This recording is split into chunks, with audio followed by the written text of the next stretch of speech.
નમસ્તે, હું મીરા વૈષ્ણવ. મારી યુટ્યુબ ચેનલમાં આપનું સ્વાગત છે. આજે આપણે એજ્યુકેશનલ ઇનોવેશન ફેસ્ટિવલ જે ઝોન કક્ષાનો યોજાયેલ છે ત્યાં આવેલા છીએ. ત્યાં આપણે ઇનોવેટિવ શિક્ષકને મળશું અને તેમનું ઇનોવેશન જાણીએ કે તેણે શાળામાં કક્ષાએ શું નવું ઇનોવેશન કરેલું છે.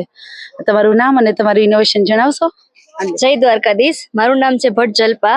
હું દેવભૂમિના દ્વારકા તાલુકામાંથી આવું છું અને મારું ઇનોવેશન છે રમતા રમતા નકશો શીખીએ. હવે જ્યારે બાળક છઠ્ઠા ધોરણમાં આવે છે ત્યારે એના માટે સામાજિક વિજ્ઞાન વિષય નવો વિષય છે, એમાં નકશો એના માટે અવનવું. તો મેં વિચાર્યું કે એવું કંઈક કરું કે જેનાથી બાળકને નકશા અંગેની જે સમજ છે સરળતાથી મેળવી શકે અને રમતા રમતા નકશો શીખીએ. તો તમે જોઈ શકો છો, મેં મારા જિલ્લા માટેનું તાલુકાનું સૂત્ર બનાવેલું છે.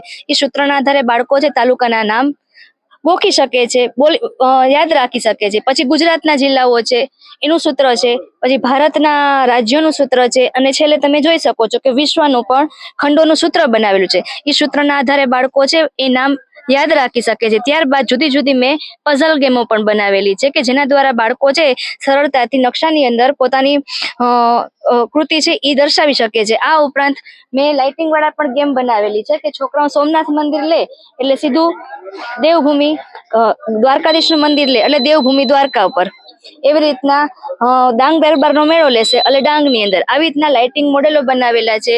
આવી અલગ અલગ ગેમો દ્વારા બાળકો છે ઝડપથી સરળતાથી પોતાના જિલ્લાથી વિશ્વ સુધીની સફર કરે એના માટેનું મારું ઇનોવેશન બનાવેલું છે.